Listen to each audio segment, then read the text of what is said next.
खरं म्हणजे हा कार्यक्रम विद्यार्थ्यांचा होता, पण विद्यार्थ्यांमध्ये शिक्षकांना देखील आमंत्रित केलं त्याबद्दल मी सर्व आयोजकांचे पहिल्यांदा मनापासून आभार मानतो, त्यांना धन्यवाद.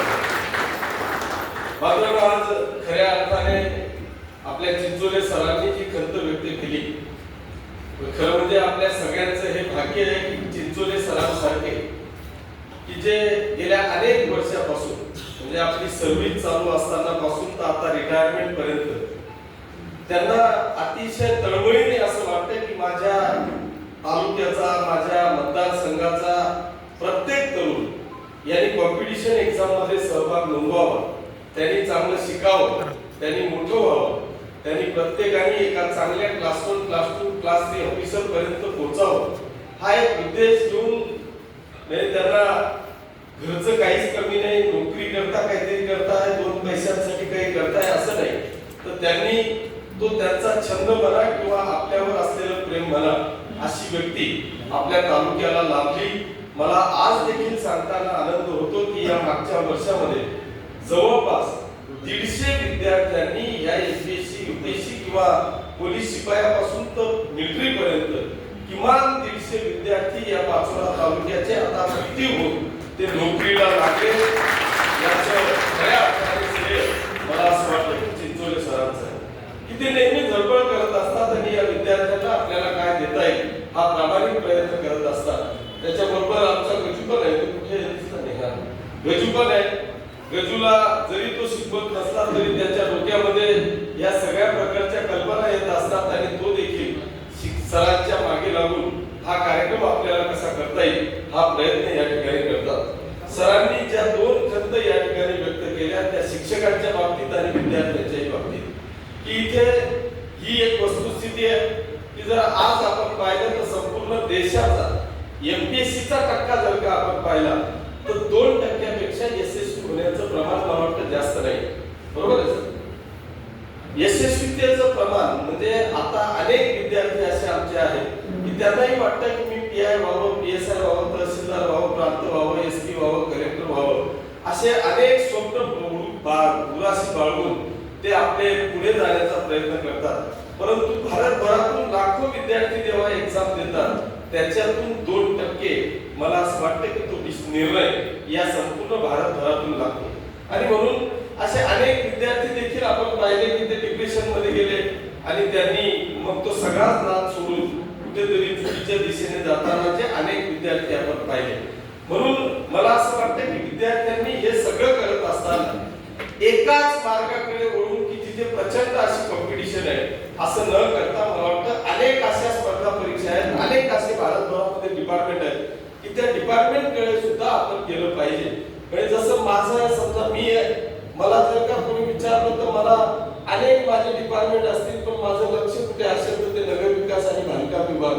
पण 100 डिपार्टमेंट आहे की त्या डिपार्टमेंटकडे माझं देखील दुर्लक्ष होतं. पण मला माझ्या डोळ्यासमोर दिसतं माझं शहर की जे नगर विकासातून याचं डेव्हलपमेंट होऊ शकते. मला दिसतं माझ्या ग्रामीण भागातले रस्ते की जे बांधकाम विभागातून ते रस्ते कंप्लीट होऊ शकतात. पण अनेक असे डिपार्टमेंट आहेत त्या डिपार्टमेंटकडे माझा आता 3री टर्म असताना सुद्धा मी पूर्ण डिपार्टमेंट कदाचित पाहू शकलो नसेल. म्हणून त्या डिपार्टमेंट मध्ये सुद्धा प्रचंड वाव आहे पण वेळ मिळत नाही. त्याच पद्धतीने माझी विद्यार्थी मित्रांना या निमित्तानं विनंती आहे की तुम्ही जिज्ञासू आहात, तुमची इच्छाशक्ती प्रबळ आहे आणि त्या हिशोबाने तुम्ही चालता आहात. पण हे चालत असताना मी नेहमी सांगतो की इच्छा आहे पण दिशा दाखवणारा आम्हाला कोणी नाही आणि त्या दिशेने योग्य दिशेने जर का आपण गेलो तर मला वाटतं आपल्याला अपयश खूप कमी येईल आणि यशाच्या दिशेने आपण जाऊ. आपल्याकडे आता निश्चितपणे ही वस्तुस्थिती आहे की आपला पालक आपल्याकडे एका वेगळ्या आशेने पाहतो. तो कष्ट करतो, मेहनत करतो, शेती करतो, मोलमजुरी करतो, आपल्या पोटाला चिमटा घेऊन आपल्याला शिकवण्याचा प्रयत्न करतो. आणि अशा वेळेस जर का मुलगा कुठेतरी अपयशी ठरला तर तो मात्र त्यांनी पाहिलेले स्वप्न हे कुठेतरी भंगताना आपल्याला पाहायला मिळतात. म्हणून आपण केलेल्या प्रयत्नांना योग्य दिशा कुठे आपल्याला मिळेल आणि त्या दिशेला आपल्याला कसा न्याय देता येईल हा प्रयत्न जर का विद्यार्थ्यांनी केला तर यश त्यांच्या पाठीमागे 100% खंबीरपणे उभं आहे असं म्हटलं तर वावगं ठरणार. अशी परिस्थिती आमच्या शिक्षक बांधवांची ही एक वस्तुस्थिती आहे की आम्ही आता सर बांधव या ठिकाणी आले आणि त्यांनी सांगितलं की माझे आता 7 वर्ष बाकी आहेत आणि मला सांगताय टीईटी दिली तर ठीक, नाही तर तुम्ही घरी. आता या विषयावर मला असं वाटतं की ही वस्तुस्थिती आहे की ती नाकारता येत नाही, पण याच्यातला जो पण आहे तो पण सगळ्यात महत्वाचा आहे की आपण आता हे जे बोलून चालत आलेली गेल्या 5, 50, 75 वर्षापासून चालत आलेली ही सगळी प्रक्रिया आहे आणि या सगळ्या प्रक्रियेला जर तुम्ही अचानक बदलवणार असाल तर निश्चितपणे हा सगळ्याच वर्गांना हा त्रास होणार. म्हणून याला खऱ्या अर्थाने राज्य सरकारचं देखील एक पॉझिटिव्ह मत आहे की आपल्याला आता एका बाजूला जर पाहिलं तर विद्यार्थी आणि शिक्षक याच्यातला जर का डिफरन्स आपण पाहिला, हा पण 40 वर्षापूर्वी नोकरीला लागलेला असलेला शिक्षक तेव्हाच त्यांनी घेतलेलं शिक्षण आणि 40 वर्षानंतर या विद्यार्थ्यांमध्ये झालेली प्रगती, हा विद्यार्थी तुम्ही सगळेजण ऑफलाईन मध्ये तयार झालेले शिक्षक आणि हा जन्माला आल्यापासून डिजिटल मध्ये जन्माला आलेला हा विद्यार्थी, हा जर का डिफरन्स पाहिला तर हा ताळमेळ मला वाटतं कुठे जमत नाहीये. विद्यार्थी एका बाजूला ऑनलाईनच्या दिशेने जातोय आणि आमचा शिक्षक साधा ऑनलाईन मोबाईल सुद्धा सध्या चालवू शकणार नाही, ही वस्तुस्थिती आहे. हा शिक्षकांचा दोष नाही, त्यांनी जेव्हा नोकरीला लागले त्यावेळेची असलेली कंडिशन आणि आता हा विद्यार्थी जन्माला आल्यापासून डिजिटल मध्ये आलेला हा विद्यार्थी, त्याच्यामुळे याला कुठेतरी तडजोड मला वाटतं राज्य सरकारने केली पाहिजे. या विषयाला कुठेतरी समजून घेतलं पाहिजे आणि नंतर आता जी काय भरती होणारी जी प्रक्रिया असेल त्याच्यात तुम्ही या सगळे जे निकष आहेत या निकषांना मला वाटतं आपण सामोरं आणलं पाहिजे. त्याच्याशिवाय तुम्ही या विद्यार्थ्यांना आता शिकवू शकत नाही.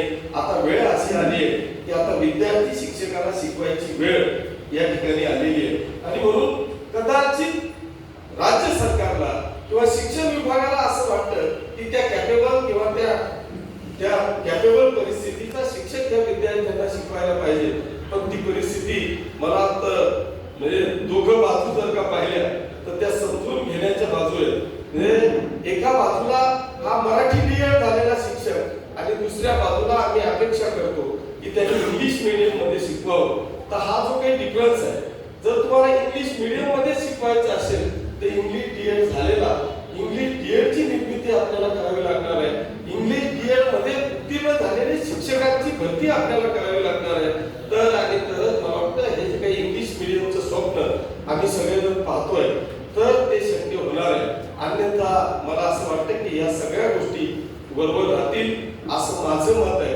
मी एक शासनाचा प्रतिनिधी म्हणून आता 23 फेब्रुवारी ते 18 मार्च पर्यंत मला वाटतं अधिवेशन आहे. निश्चित जेव्हा शिक्षण विभागाचा विषय येईल त्यावेळेस आता मी काय म्हणतोय तेव्हा काय सांगणार आहे हे तुमच्या निश्चितपणे लक्षात येईल आणि त्यावेळेस खऱ्या अर्थाने या विषयावर आपण डिसिजनापर्यंत आल्याशिवाय राहणार नाही. आणि जे काय आपण मांडतोय ती वस्तुस्थिती आपण मांडणार आहोत. आपल्याला राज्य सरकारचा निर्णय पण नाकारायचा नाही, पण जी वस्तुस्थिती आहे ती वस्तुस्थिती राज्य सरकारने किंवा शिक्षण विभागाने ही समजून घेतली पाहिजे.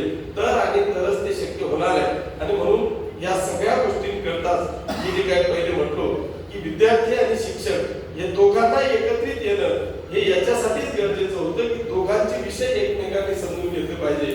आज खरं म्हणजे कोणीतरी वक्ता आणण्याचं प्लॅनिंग आमचं होतं, पण त्या प्लॅनिंगला मला वाटतं आपण म्हणजे वेळ कुठेतरी आपल्याला मिळाली नाही आणि म्हणून आपण त्या वक्त्यांना या ठिकाणी आणू शकलो नाही. निश्चितपणे डीपीडीसी मधून आता 14 शाळांना क्रीडांगणाच्या विकासासाठी खरी गोष्ट आहे की आज जिल्हा परिषदेच्या शाळांना 1,04,00,000 रुपये आपल्याला जिल्हा परिषदेच्या शाळांच्या क्रीडांगणासाठी या ठिकाणी आपल्याला दिलेले आहे.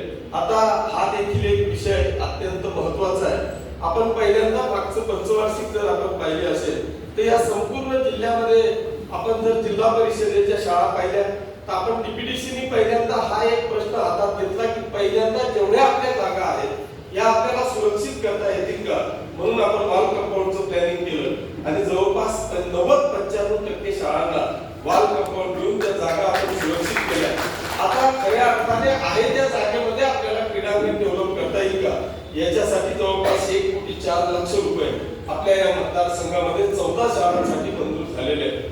आता ही एक वस्तुस्थिती आहे की की आज जर का तुम्ही पाहिलं तर जिल्हा परिषदेला एका तरी शाळेला पीटीचा शिक्षक आहे का, फिजिकल डायरेक्टर आहे का?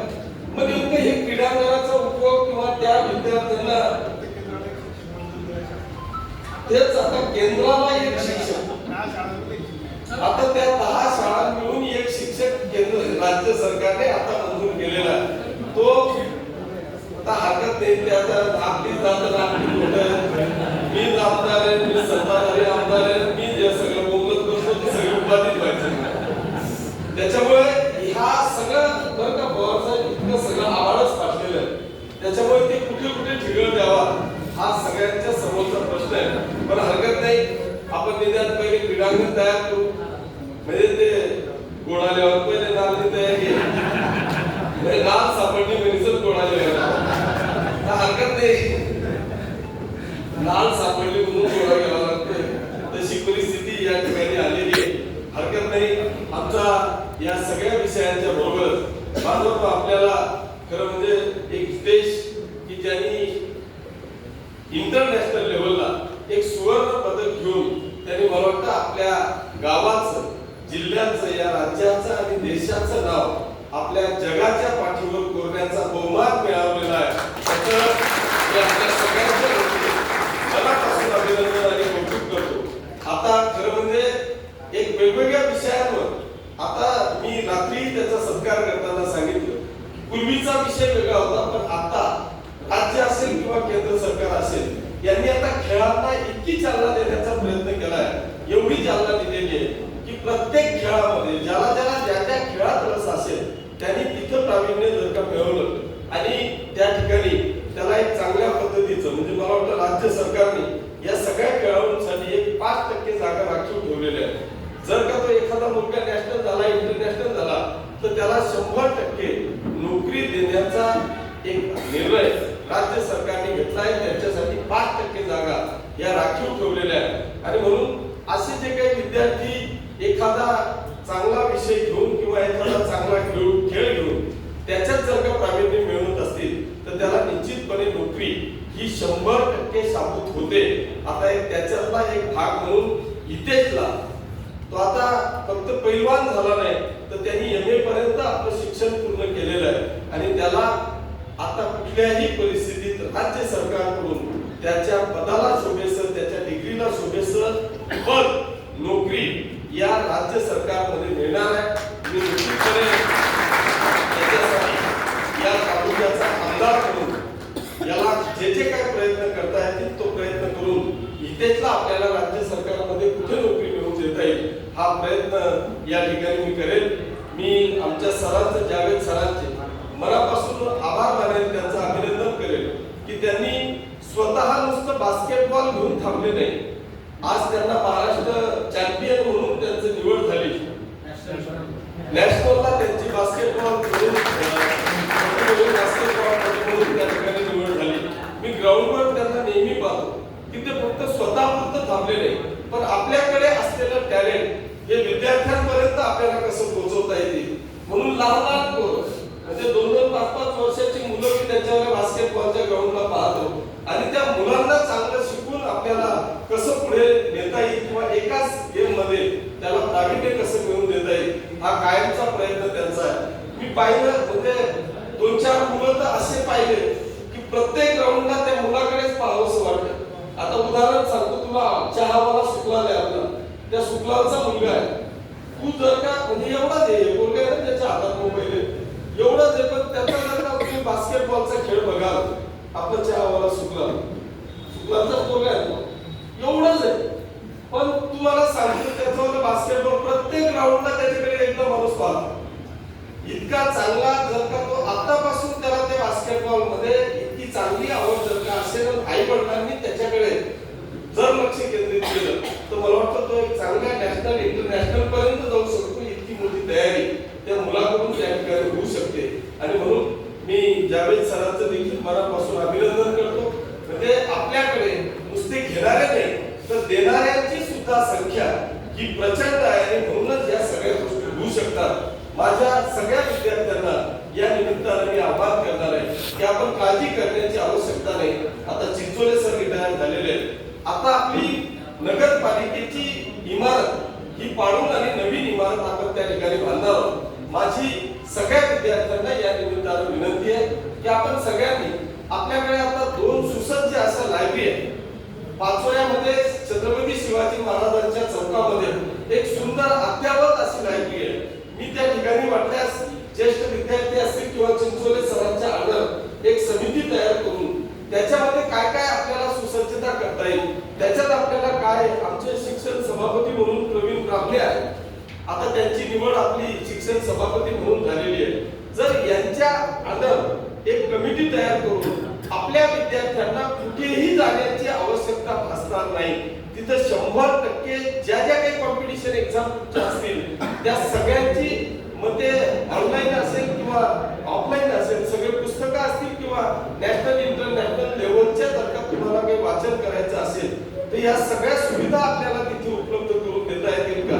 आणि ह्या सगळ्यांच्या बरोबर नुसतं मन मजबूत करून चालणार नाही, तर मनगट मजबूत करण्यासाठी सुद्धा खालीच त्या लायब्ररीच्या खाली तळमजल्यावर आपण एक सुसज्ज अशी जिम सुद्धा तयार करतो.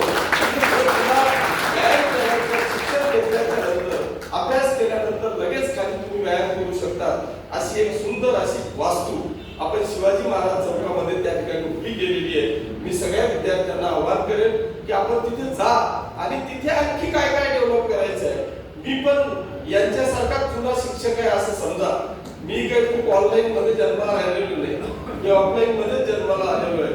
त्याच्यामुळे तुमच्या ज्या ज्या काही ऑनलाईन सूचना असतील त्या सगळ्या जर का आमच्यापर्यंत पोहोचवल्या तर मला वाटतं निश्चितपणे आपण त्याच्यामध्ये मार्ग करून आपल्याला काय काय सुविधा देता येतील हा प्रयत्न आपण येणाऱ्या काळामध्ये नगरपालिकेच्या माध्यमातून त्या ठिकाणी करू अशी ग्वाही या निमित्तानं मी देतो.